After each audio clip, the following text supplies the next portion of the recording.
Graças damos a Deus, nosso Pai, porque Ele nos fala conosco na pessoa de seu Filho. E hoje nós vamos expor o Salmo de número 6.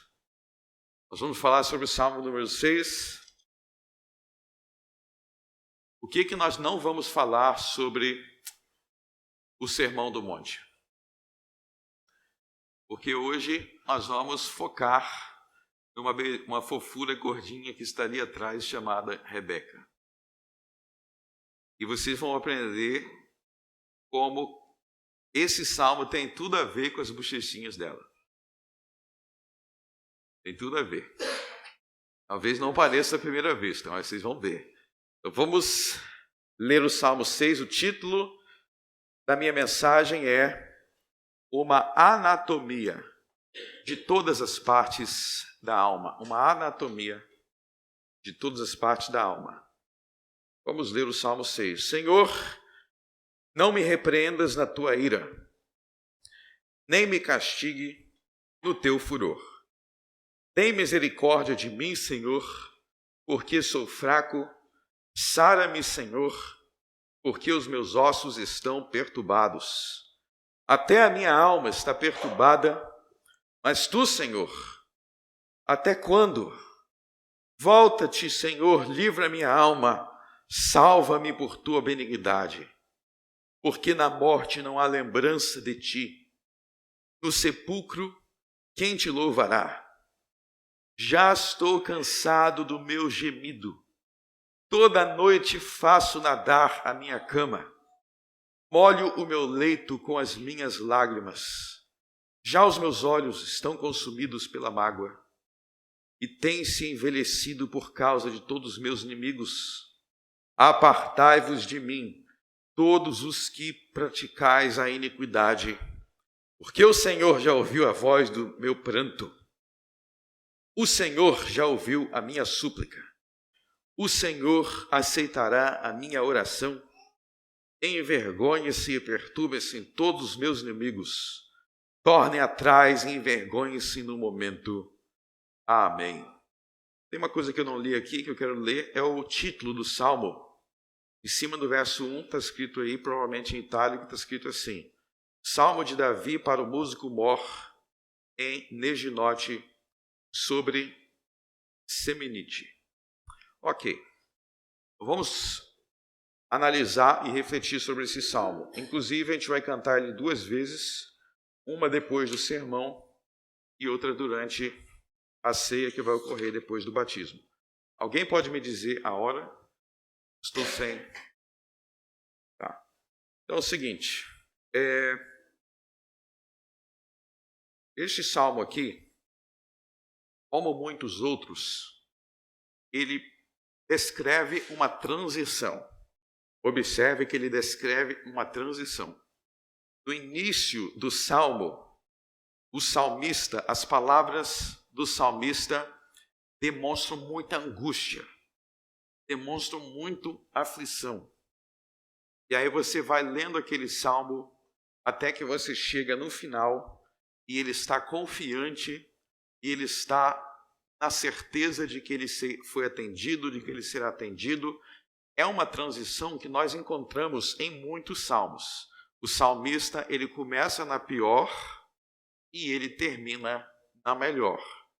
E neste meio termo, existe uma transição que é uma transição de pensamentos, que é uma transição de emoções, que é uma transição de sentimentos.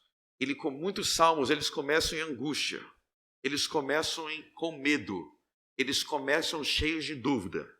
E aí o salmista vai argumentando com Deus e no fim do salmo você percebe que ele mudou, não está mais como no início. O que isso reflete? Vejam, por exemplo, no verso 3. No verso 3, ele fala de sua própria alma como estando perturbada. Mas no final do salmo, quem está perturbado, no verso 10, serão seus inimigos. Então, veja que houve uma mudança. Não é mais ele perturbado, seus inimigos. O grande reformador João Calvino, ele deu o seguinte título para o livro dos Salmos. João Calvino diz que os Salmos é uma anatomia de todas as partes da alma. Inclusive, esse é o título de nossa mensagem. E eu planejei ler a citação de João Calvino aqui. Ele escreve isso no prefácio do seu comentário aos Salmos. Aliás, eu recomendo que vocês comprem os 4 volumes. Tem 4 volumes vendidos pela editora Fiel. Isso aqui não é propaganda não, tá? Isso aqui é edificação. 4 volumes em que ele comenta o livro dos Salmos. É muito bom para você estudar o livro dos Salmos. Comentário do Salmo, João Calvino, 4 volumes. Eu pretendia trazer o volume 1 para ler aqui para vocês esse trecho em que ele descreve o livro dos Salmos como anatomia de todas as partes da alma. Mas eu me esqueci do lado do meu computador. E pena não, porque eu vou mandar no grupo da igreja, tá bom? Então não vou conseguir ler agora, mas eu vou explicar o que ele quer dizer por isso. Eu vou resumir aqui, depois eu coloco a citação lá no grupo da igreja. É o seguinte, a alma humana, ela tem diversos tipos de pensamentos, ela tem diversos tipos de sentimentos. É uma coisa muito ampla, dependendo do que você vivencia na sua vida. Tem alegria, tem tristeza, e a alegria e a tristeza podem atingir níveis muito profundos. Existe alegria muito profunda, tristeza muito profunda, situações na vida que o ser humano vive que o abala muito. Então, o que João Calvino mostra é que o livro dos Salmos, como um livro de louvor, como um livro de oração, como um livro de buscar a Deus, no livro dos Salmos nós encontramos toda a gama de experiência humana. Então, no livro dos Salmos, todos os tipos de experiência humana, da alma humana, são descritos. Tem salmos que você vai ver as pessoas descrevendo. Por exemplo, no Salmo 18, a minha alma está triste até a morte. No Salmo 18, ele vai falar que ele estava sentindo até o inferno se aproximando. É como se o inferno estivesse aproximando. Deixa eu dizer alguma coisa. A maioria das pessoas aqui talvez não tenham atingido o nível de tristeza, de angústia que aquele salmista está descrevendo ali. Ou talvez tenha. Mas o ponto é que os salmos, eles descrevem tipos diferentes de sentimento, de pensamentos, de angústia, de alegria, de esperança, de fé, de dúvida. Todos possíveis que um ser humano pode ter. Por quê? Porque o objetivo do livro dos Salmos é ser um manual de louvor e de adoração, ou seja, te ensinar a buscar a Deus em todas as circunstâncias. Então, tem coisa aqui no livro dos Salmos que você nem sequer tem a capacidade de entender até você, profundamente, talvez você entenda de forma rasa, mas com aquela profundidade até você se encontrar naquela situação.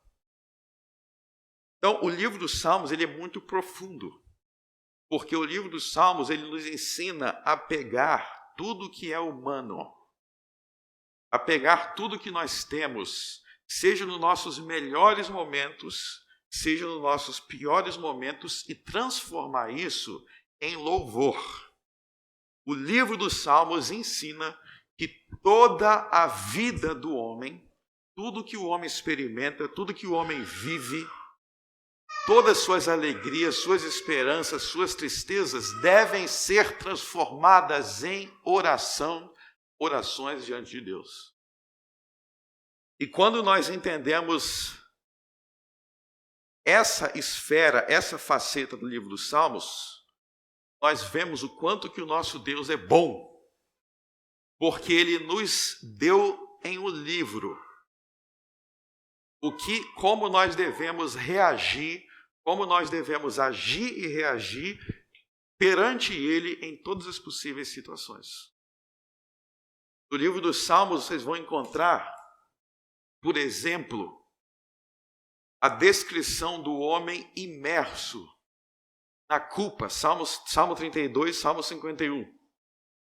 É um homem se sentindo completamente culpado, o peso dos seus pecados.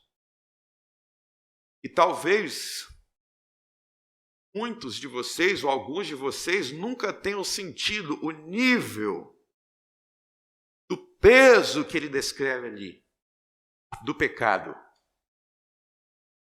Mas aquele salmo ali, ele está ali, por quê? Porque é assim que o pecador, quando ele sente o seu peso, quando ele sente aquele peso, vai para o Salmo 32, vai para o Salmo 51 e aprenda a buscar a Deus da maneira que o Espírito Santo está ensinando ali. E começar a buscar daquela forma, você vai sair do fundo do poço do seu pecado, você vai começar a se erguer, como o salmista ali se ergue ao longo daquele salmo. E é isso que nós vemos aqui, neste Salmo 6, é o salmista se colocando diante de Deus em uma circunstância de profunda tristeza, perturbação. E nessa tristeza e perturbação, ele vê inclusive a morte se aproximando.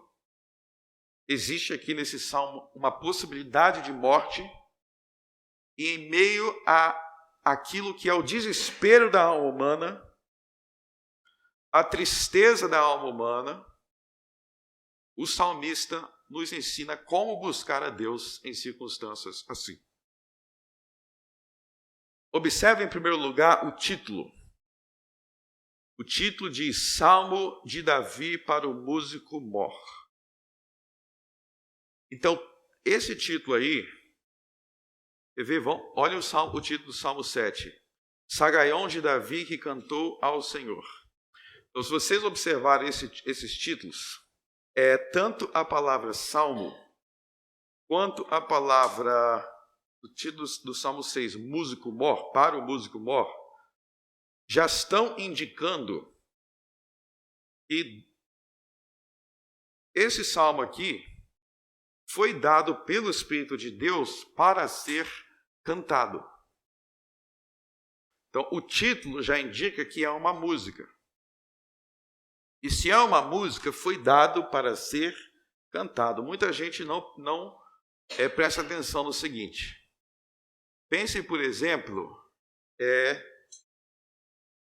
abra aí no livro de Gênesis.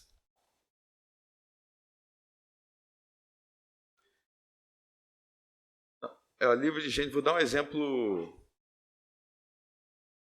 Não, abre em Levítico. Vou dar outro exemplo que vocês vão guardar para sempre isso daqui que eu vou falar. Levítico capítulo 1.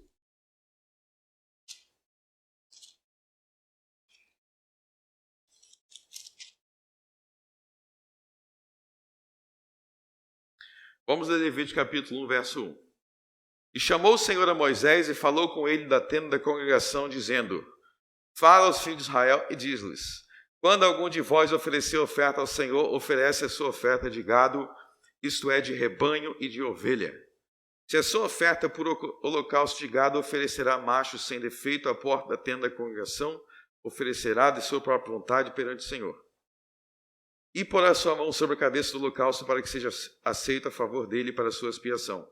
Depois degolará o bezerro perante o Senhor, etc, etc, tá? Reverendo Frank Brito, por que eu nunca cheguei aqui na igreja e cantei uma musiquinha assim, ó?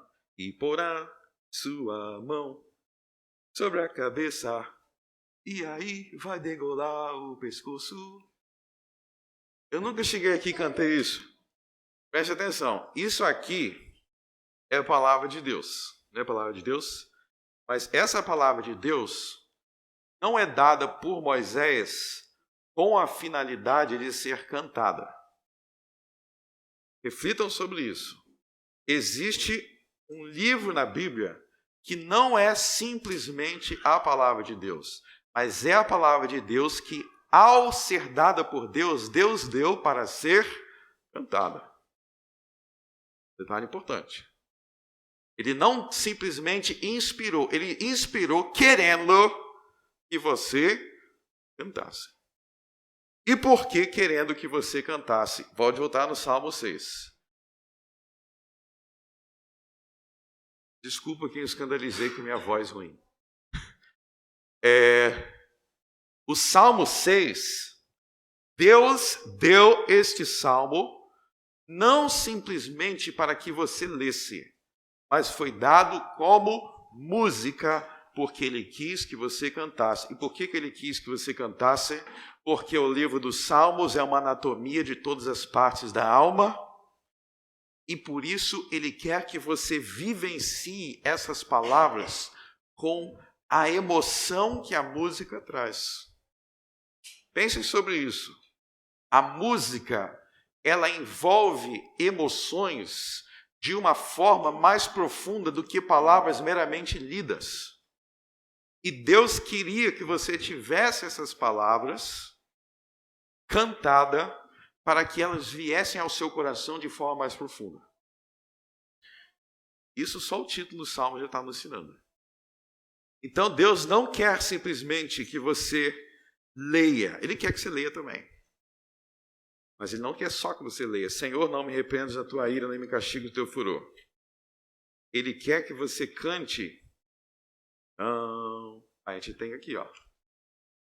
A gente tem a nossa versão. Eu não vou cantar para não escandalizar mais ninguém, mas a gente tem aqui ele em uma versão cantável. Quando vocês cantam, vocês não sentem mais aquela emoção daquilo que está cantando? Então, essa é a grande importância do livro dos Salmos em relação à nossa alma. E tem mais uma coisa, antes da gente entrar no resto do texto, nessa introdução aqui, que é isso aqui foi dito por Martinho Lutero, outro grande reformador, Martinho Lutero, no prefácio do Saltério alemão.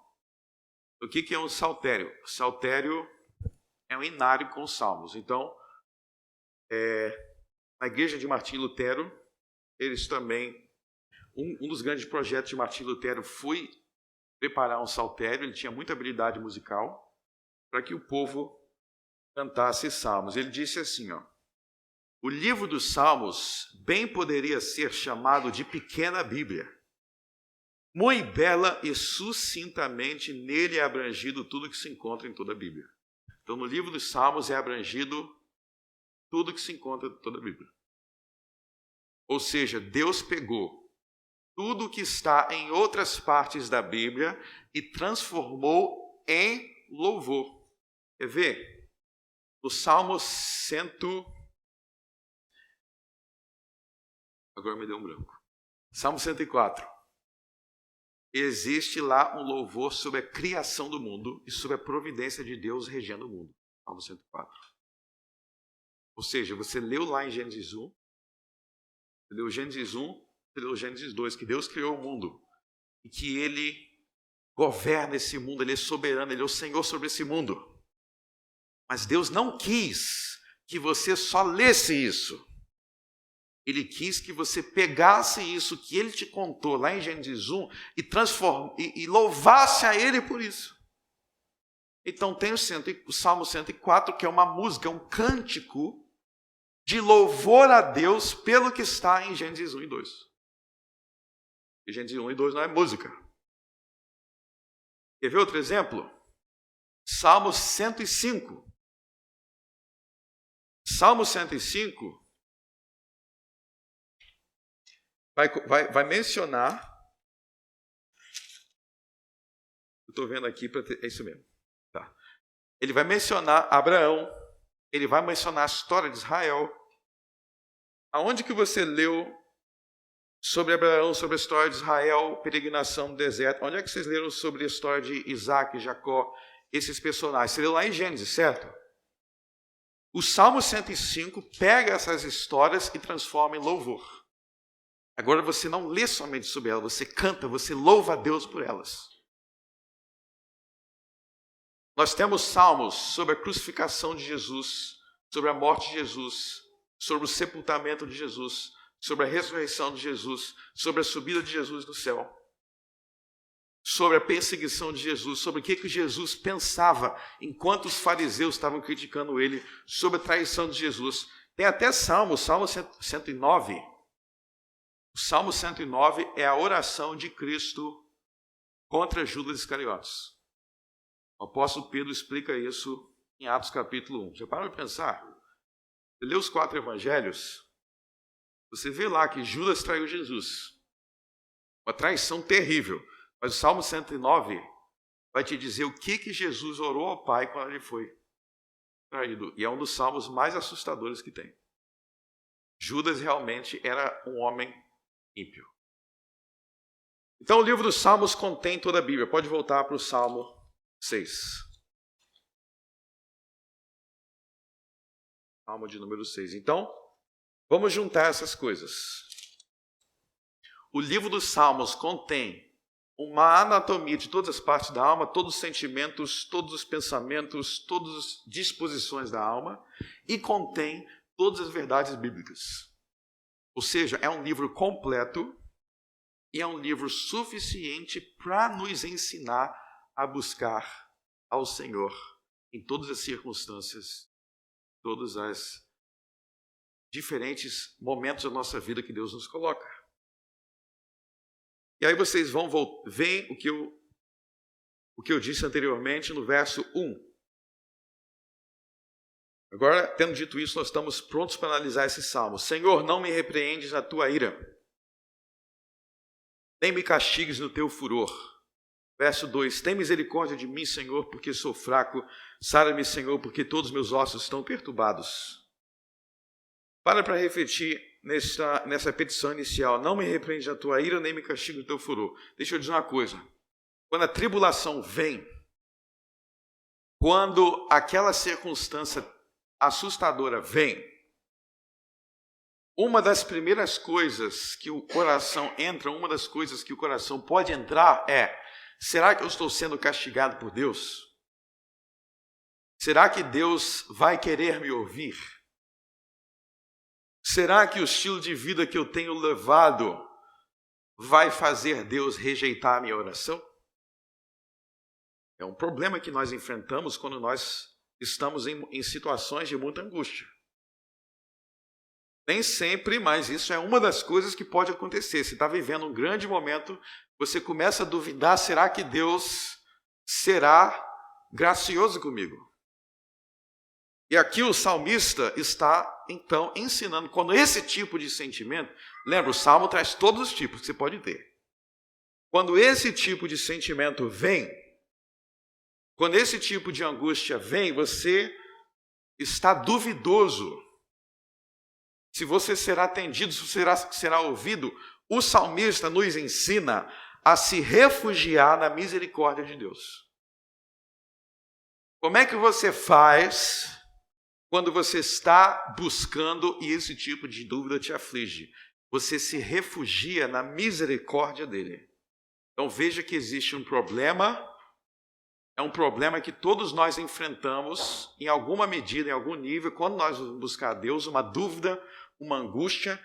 Ele mostra o problema, o salmista, e ele apresenta a solução. Você está começando a sentir isso? Começa a clamar pela misericórdia de Deus. Começa a falar: Deus, seja misericordioso. Não me repreendes na tua ira, nem me castigues no teu furor. E aí você pode inserir nisso, você pode confessar. Se você realmente cometeu algo, você confesse. Mas o que o salmista está mostrando aqui é que esse sentimento não precisa impedir você de ser ouvido ou atendido por Deus, porque se você clamar por misericórdia, Ele será gracioso e misericordioso. Ou seja, o sentimento de culpa, o sentimento de insuficiência não deve te levar a parar de orar, mas deve te levar a se fortalecer na oração da maneira que o salmista ensina, que é clamando por misericórdia. E se você clamar, você vai começar a sentir aquela paz que o perdão produz. O perdão de Deus produz paz, como Paulo diz em Romanos 5, temos paz com Ele por meio de Jesus Cristo. Ou seja, não permita que as suas culpas, que o seu sentimento de que você é insuficiente te afaste da oração. Aprenda a lidar com esse sentimento da maneira que o livro dos Salmos ensina, e é clamando por misericórdia. E você vê no verso 2, neste clamor de misericórdia, o quanto que ele descreve a sua situação perante Deus. Ele diz: sou fraco, sara-me, Senhor, porque os meus ossos estão perturbados.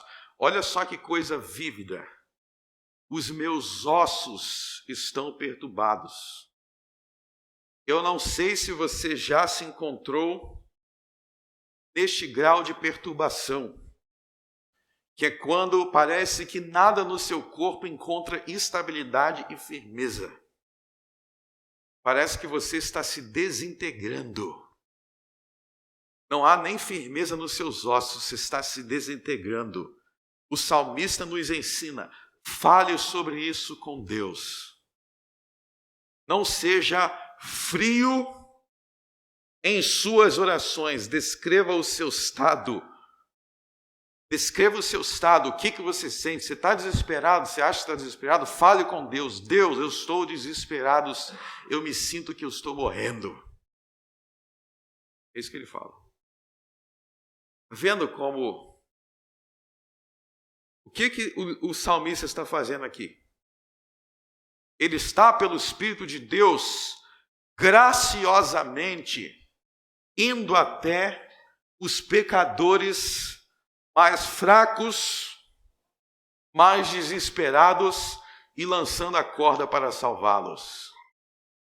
É isso que o Espírito de Deus está falando. Você está no fundo do poço, aprenda a orar assim, ore assim, busque assim. É uma anatomia de todas as partes da alma. Veja que interessante no verso 3. Até a minha alma está perturbada, mas tu, Senhor, até quando? Volta-te, Senhor, livra minha alma, salva-me por tua benignidade. Quando ele diz, tu, Senhor, até quando? Volta-te. Ele está expressando o sentimento de que Deus está distante dele. Ele está expressando que ele sente perturbação porque parece que Deus está longe. Ele está dizendo: até quando, Senhor, tu estarás longe de mim? Volta, Senhor. Volta, me salva, me livra. Veja, meus irmãos, que o salmista aqui, ele não tem vergonha de falar sobre a sua própria frieza, no sentido de achar que Deus está longe na oração. Porque este é o meio dele retornar para o seu vigor. É confessando com sinceridade, com autenticidade, o que ele está sentindo. A sensação de que Deus o abandonou. Ele coloca isso diante de Deus. E aí vai entrar no verso 5 algo muito, muito importante. Verso 5. Ele diz assim, o verso 5 a gente vai se aprofundar agora bastante, porque ele é muito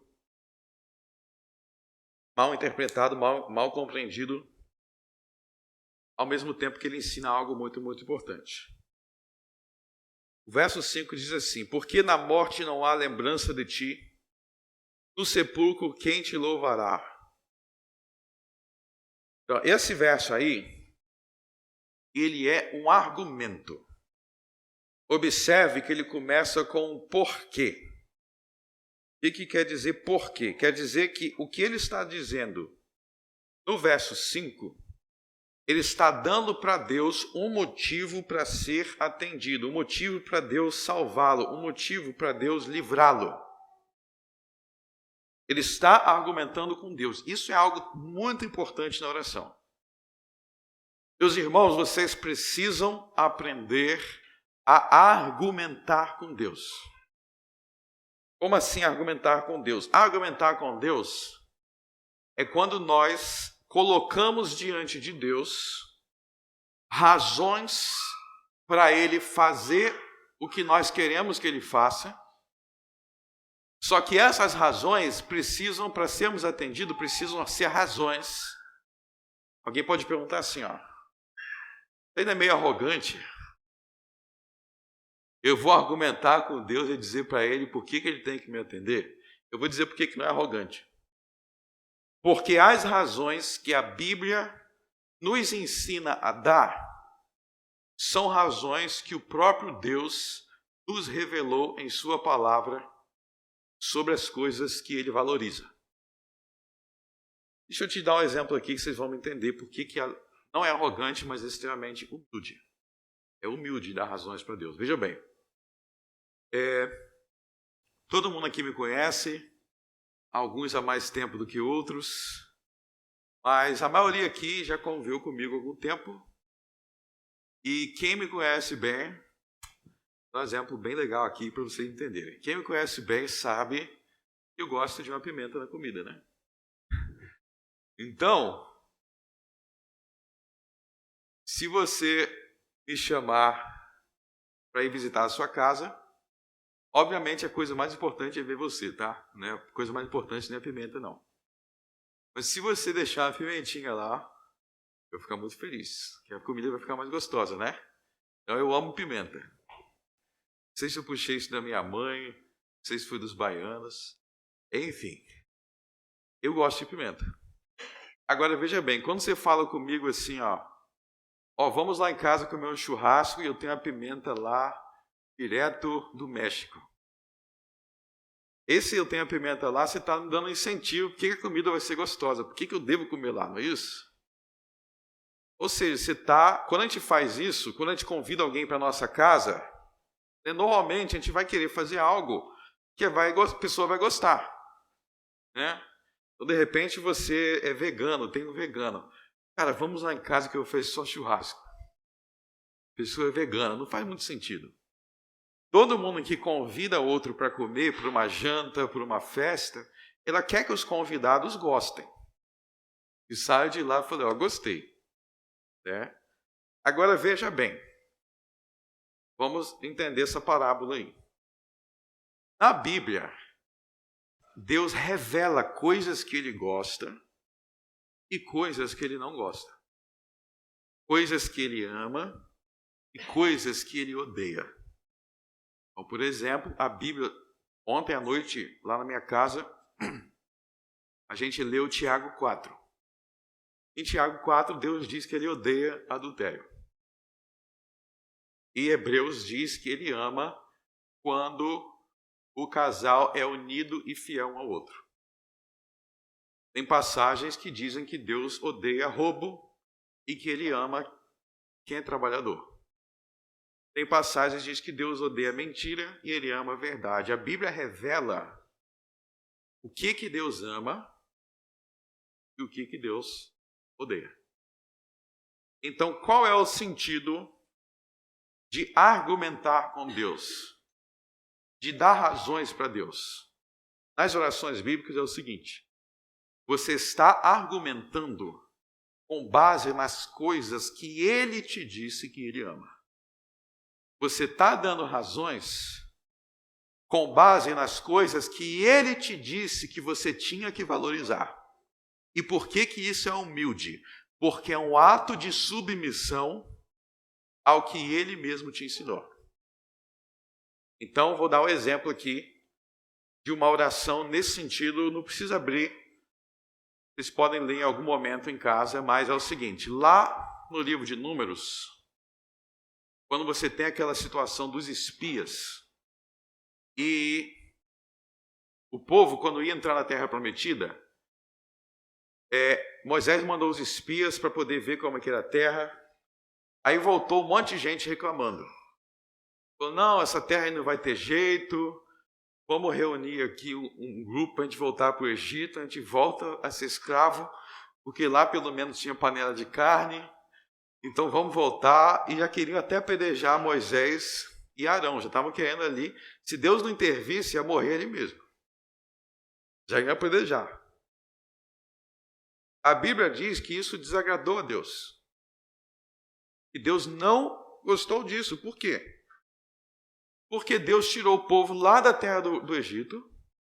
Ele fez um monte de milagre. Ele derrubou Faraó e o exército egípcio no mar. Para vir um povo e começar a negar isso. E começar a ficar murmurando e vão voltar. Isso é ingratidão. Ingratidão. Tudo que Deus fez. E Deus não se agradou. Aí Deus falou assim, ó, quer saber, Moisés? Eu vou matar todo mundo. Vai morrer todo mundo no deserto aqui mesmo. Porque eu já tirei do Egito. Esse povo não para de reclamar, é o tempo todo reclamando. Eu estou resumindo aqui a história. Então, se eles querem ficar reclamando, então acabou. Aí Moisés ora. Aí Moisés fala assim, Senhor, estou resumindo a oração, Senhor, não destrua esse povo. Sei que eles são chatos demais. Eu sei que eles são murmuradores. Ou seja, Moisés está concordando com Deus. Mas Deus, tu, Deus, me ensinastes a amar esse povo. E Deus, se esse povo for destruído, o que as nações vão dizer? Porque as nações estão ouvindo da tua glória.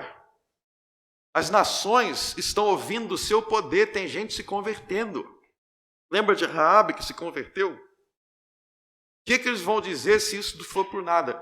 Então Moisés começa a argumentar. Mas veja que os argumentos de Moisés é baseado nas coisas que o próprio Deus tinha ensinado para ele. Por exemplo, no livro de Gênesis, Deus ensinou Moisés que ele queria salvar todas as famílias, nações da terra. Então Moisés está falando, Deus,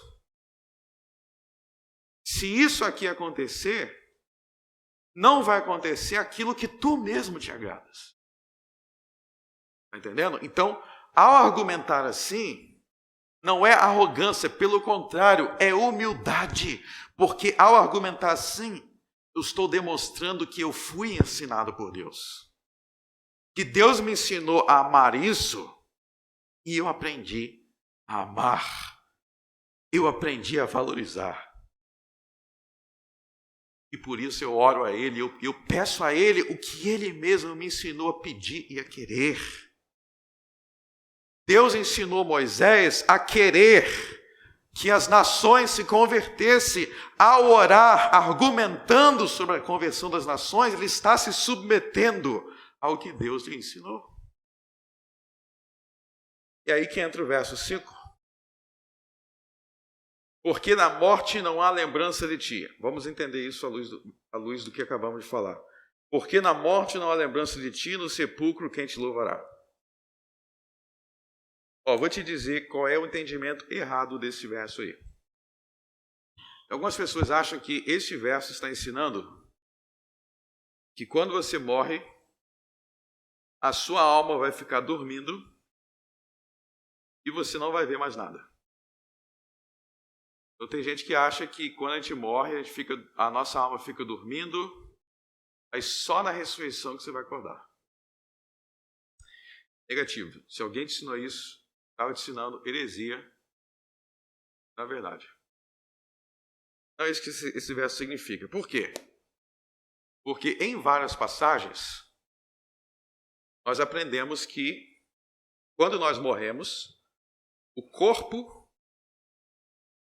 quando a Bíblia fala de dormir, está falando do corpo. Então, o corpo, por assim dizer, dorme. Mas a alma não dorme.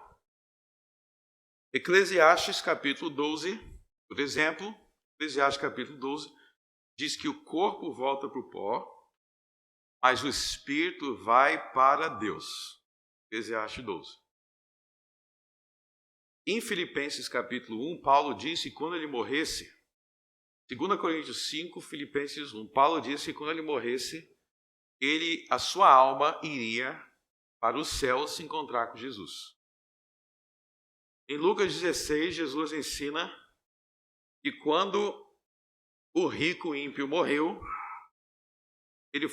a sua alma foi para o seu corpo foi sepultado, a sua alma foi para o inferno.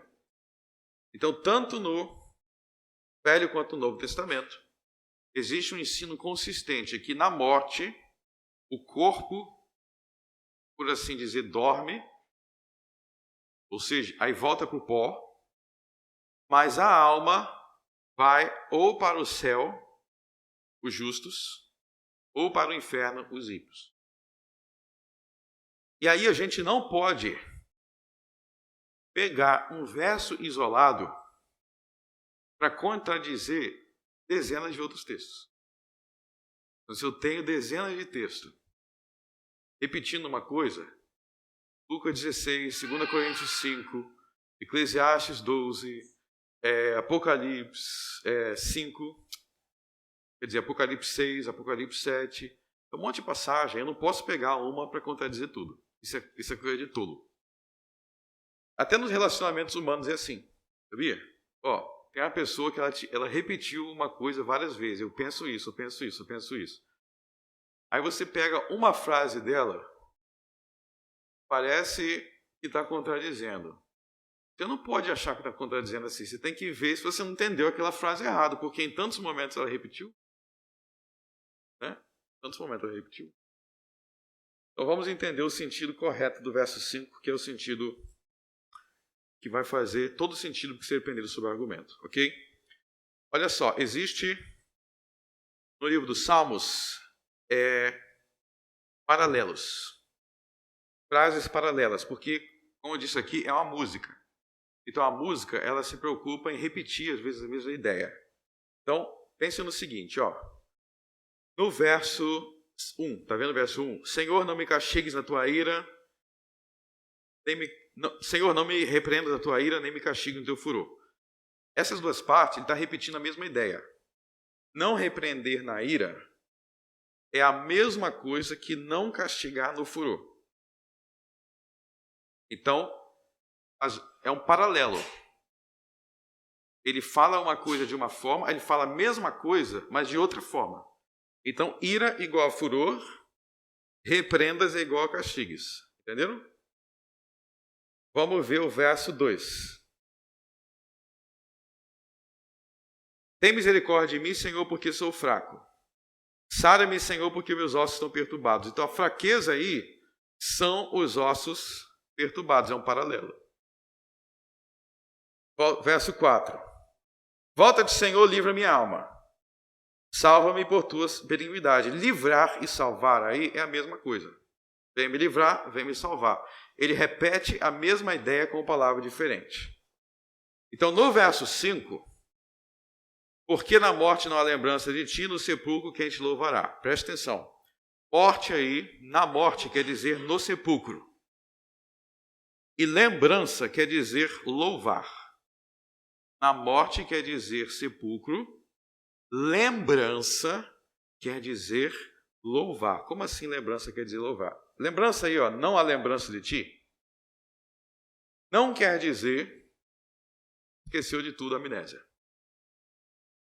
Eu vou mostrar para vocês, mas pense na palavra lembrança do português.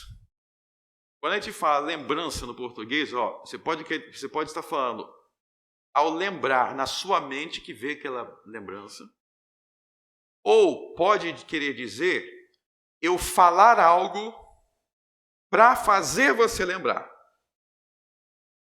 Então, pense no seguinte, pessoal, deixa eu lembrar vocês que o ano já está acabando. Esse lembrar quer dizer falar algo para trazer a sua memória. Então, lembrar pode ser eu trazendo a minha memória, ou pode dizer eu falando algo para trazer a tua memória. Vamos ver como isso tem a ver com a adoração. Abra o Êxodo 20. Êxodo 20, verso 22. Êxodo 20, verso 22.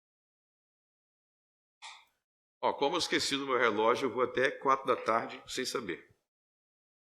Brincadeira, eu estou acompanhando aqui. Vamos lá.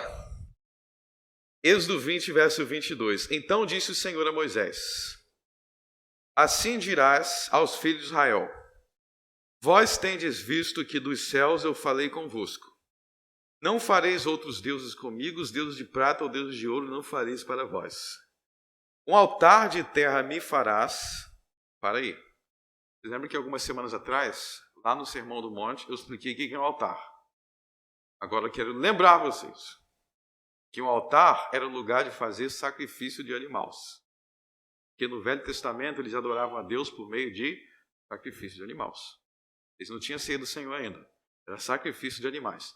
Esses sacrifícios de animais apontavam para o sacrifício de Cristo. Depois que Cristo foi sacrificado, não tem mais sacrifício de animais.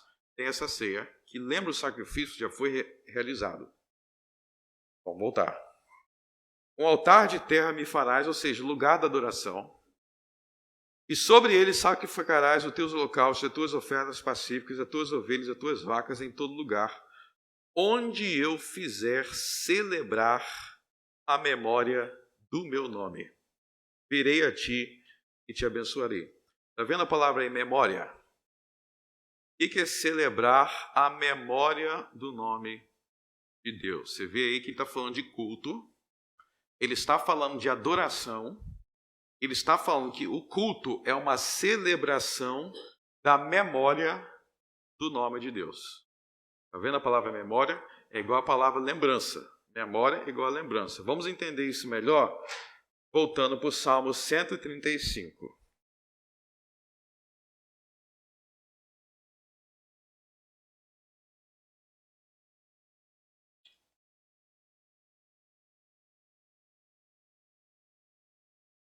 Vamos ver vários salmos. Salmo 135, vamos ler do verso 1 ao 13. Louvai ao Senhor, louvai o nome do Senhor, louvai o servo do Senhor, vós que assistis na casa do Senhor, nos átrios da casa do Senhor. Louvai o Senhor porque o Senhor é bom, cantai louvores ao seu nome porque é agradável. Então olha só, ele está mandando louvar o Senhor. Está claro isso? Inclusive com música, cantar louvores. Agora, observem que do verso 4 até o verso 12 são as razões para louvar o Senhor. São as razões. Primeiro ele manda louvar, depois ele vai dar motivos. Vamos ver os motivos. Verso 4 ao 12. Porque o Senhor escolheu para si a Jacó e a Israel para o seu próprio tesouro. Porque eu conheço que o Senhor é grande e que nosso Senhor está acima de todos os deuses. Tudo que o Senhor quis, fez nos céus e na terra, nos mares e em todos os abismos. Faz subir os vapores da extremidade da terra, faz os relâmpagos para a chuva, tira os ventos dos teus tesouros, o que feriu os primogênitos do Egito, desde os homens até os animais, o que enviou sinais e prodígios do meio de ti, ó Egito, contra Faraó e contra seus servos, o que feriu muitas nações e matou poderosos reis, a Sião, rei dos amorreus, e a Og, rei de Bazã, e a todos os reinos de Canaã, e deu a sua terra em herança a Israel, seu povo. O teu nome, ó Senhor, dura perpetuamente, e a tua memória, ó Senhor, de geração em geração. Para aí. Então veja que dos versos 8 até o 12, o que ele está fazendo, ele está louvando a Deus pelas obras que ele realizou no passado. Ele está louvando a Deus pelo que ele realizou no livro de Êxodo, Números, Levítico, Deuteronômio e Josué. Ele está falando de quando Deus feriu os primogênitos. Ele está falando quando Deus enviou sinais e prodígios contra Faraó. Ele está falando de coisas que Deus fez no passado. Isso é culto, isso é louvor, é lembrar das obras realizadas por Deus no passado por nós. Por isso, no verso 13, ele diz, vamos ler todo mundo junto, o teu nome, ó Senhor, dura perpetuamente, e a tua memória, ó Senhor, de geração em geração. Então veja que a palavra memória, no verso 13, refere-se ao fato da pessoa estar no culto, aqui no Salmo 135, ela está no culto, louvando a Deus pelas suas obras realizadas no tempo de Moisés, realizadas no tempo de Josué. Isso é o significado de louvar a Deus pela memória de seu nome. Então, para pensar. Nós, por exemplo, vamos realizar daqui a alguns minutos a ceia do Senhor. E Jesus diz: fazei isto em memória de mim. Fazer isto em memória de mim. O que isso significa? Significa que Jesus, há 2000 anos atrás, nasceu, cresceu, realizou milagres, foi batizado, ensinou, foi preso, morto, crucificado, sepultado, ressuscitou, subiu aos céus. Todas essas coisas aconteceram no passado. Logo, o nosso culto é a lembrança dos feitos de Jesus Cristo há 2000 anos atrás. Todo o nosso culto gira em torno do que Jesus fez há 2000 anos atrás. Ou seja, o nosso culto é a lembrança comemorativa, é a lembrança em memória do que Cristo fez. Fazer isto em memória de mim. Então, eu vou te dar mais um último exemplo, Salmo 145.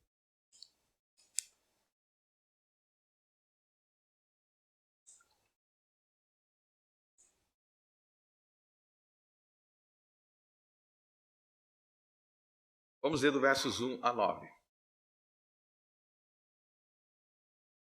Eu te exaltarei, ó Deus, Rei meu, e bendirei o teu nome pelos séculos dos séculos e para sempre. Cada dia te bendirei e louvarei o teu nome pelos séculos dos séculos e para sempre. Grande é o Senhor e muito digno de louvor, e a sua grandeza insondável. Uma geração louvará as tuas obras, a outra geração, e anunciará as tuas coisas. Está vendo? Uma geração, ou seja, gerações passadas, estão lembrando das obras de Deus para gerações futuras. Falarei da magnificência gloriosa da tua majestade, das tuas obras maravilhosas, e se falará da força dos teus feitos terríveis. E contarei da tua grandeza, proferirão abundantemente a memória da tua bondade e cantarão a tua justiça. Então, o que é proferir a memória? É lembrar dos grandes atos de Deus. É lembrar que Jesus morreu. É lembrar que Jesus nasceu. É lembrar de tudo que Jesus fez. Meus irmãos, a obra da salvação é algo que se consumou na cruz. Deus, antes da gente nascer, Ele já tinha realizado tudo isso por nós. E nós louvamos Ele lembrando dessas obras. Pronto, agora vocês estão volta para o Salmo 6.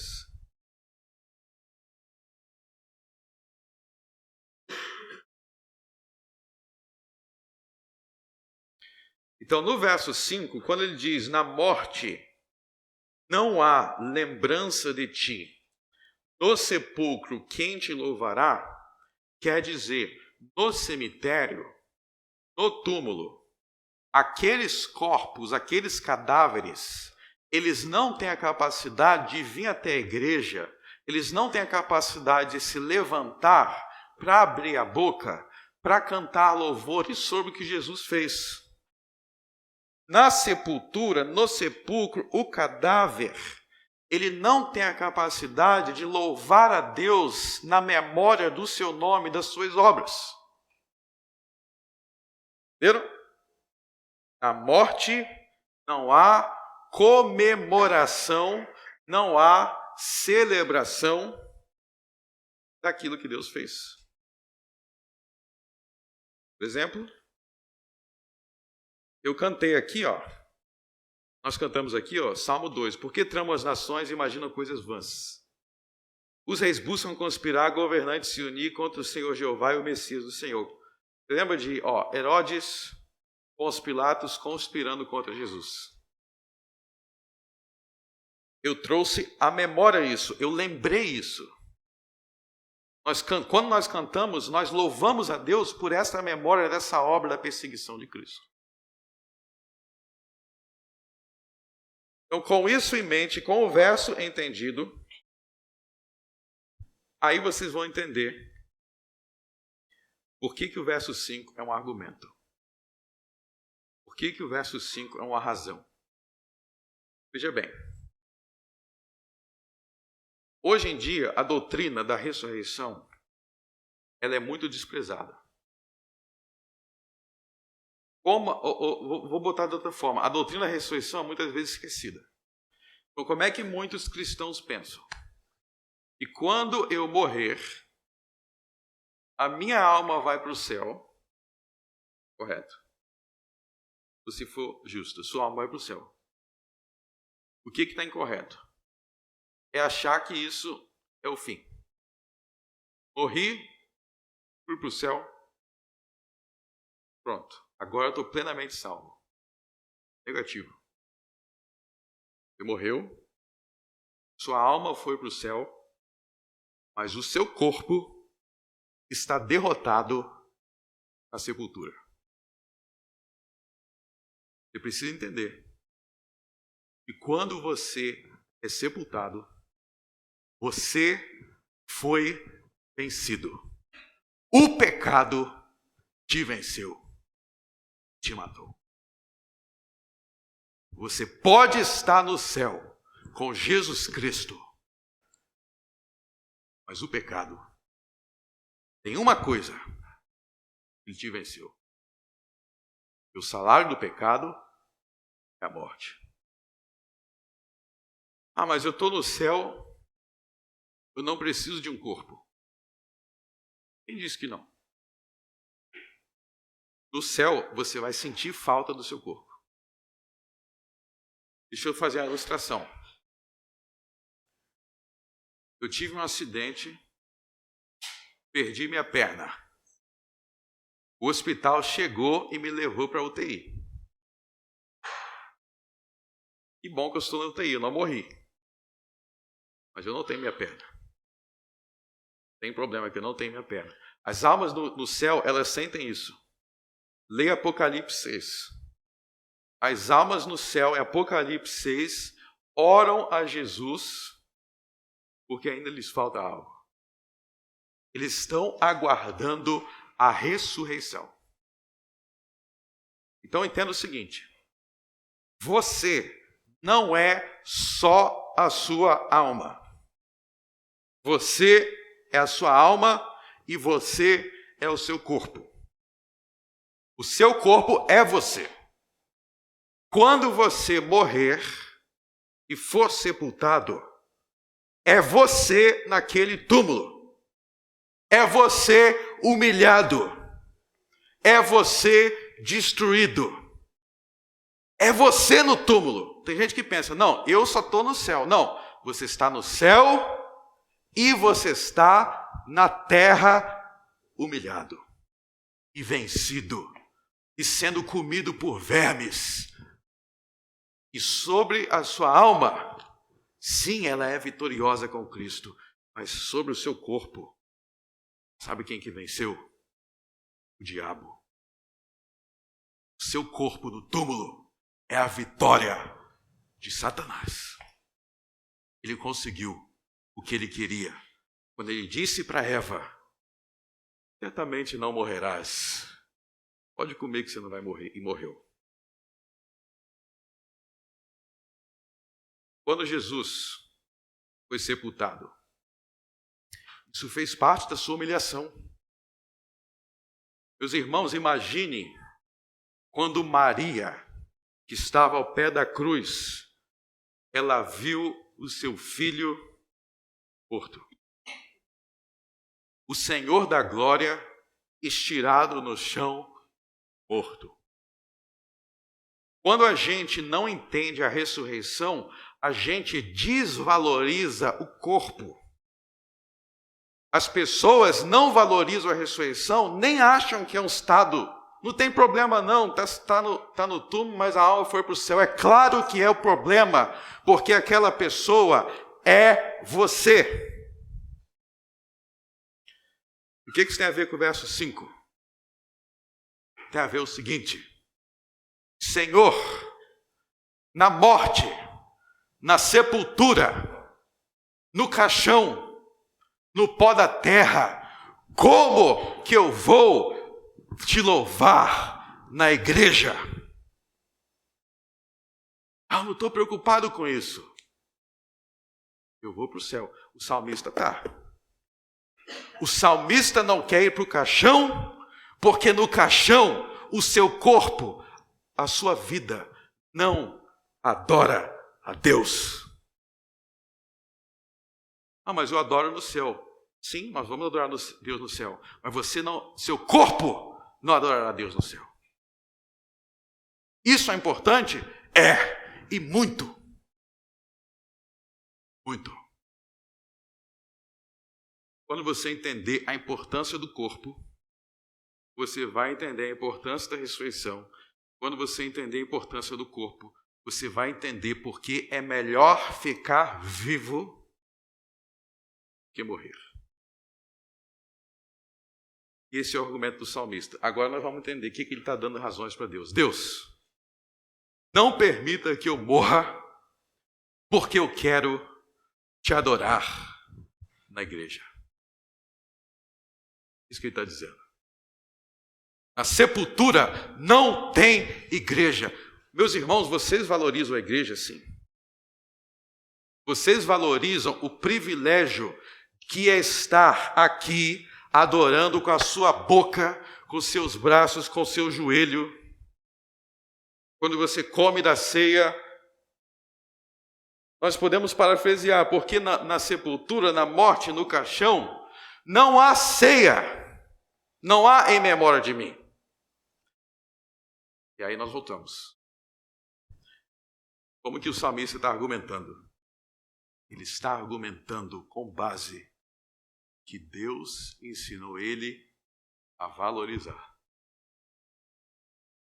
Olha só, um dos argumentos que ele usa para não morrer é que ele quer continuar adorando a Deus na igreja. Porque na morte, na sepultura, eu não vou te louvar.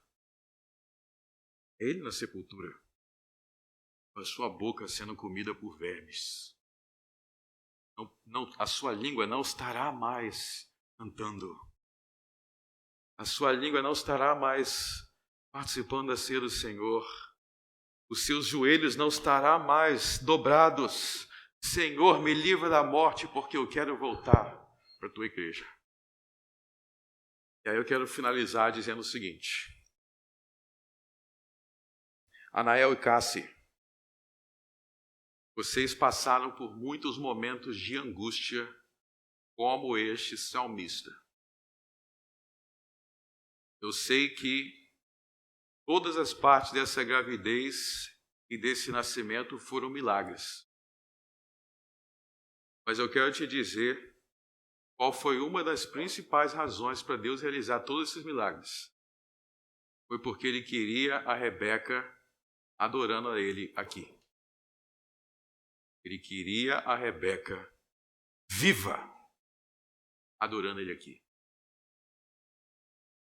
Meus irmãos, quando você vai para o céu, a salvação ainda não foi consumada.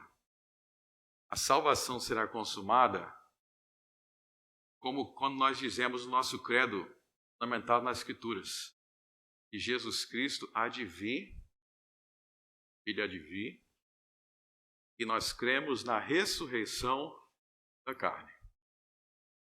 Deus não deixará o nosso corpo sendo comido por vermes para sempre. Ele vai restaurar a sua língua. Ele vai restaurar os seus joelhos. Ele vai nos ressuscitar, mesmo Espírito que ressuscitou Jesus. Quando vocês entenderem a doutrina da ressurreição, vocês vão valorizar mais a vida. Vocês vão aprender como que a Bíblia valoriza a vida. E mais, como que a Bíblia valoriza aquela bebezinha no meio da congregação viva. Então, Deus fez uma aliança com você, Anael, uma aliança com sua filha, para ser teu Deus, o Deus da tua descendência. Ele não quis que ela fosse entregue à morte. Ele quis que ela estivesse aqui. Ela cresça no meio da igreja, sobre a terra, adorando a Ele, no meio da congregação. Meus irmãos, aprenda a orar como os salmistas. Aprenda a argumentar como os salmistas. Você está na beira da morte, argumente: Senhor, não permita eu morrer. Comece a dar motivos.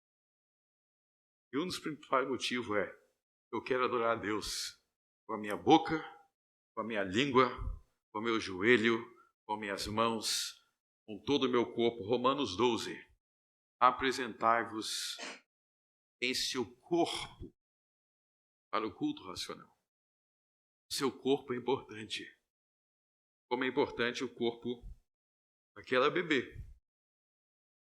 Creio nisso, meus irmãos. E aprenda a orar como o livro do Salmo. Valorize a vida. Escolha a vida. E isso é escolher Jesus. Vamos orar.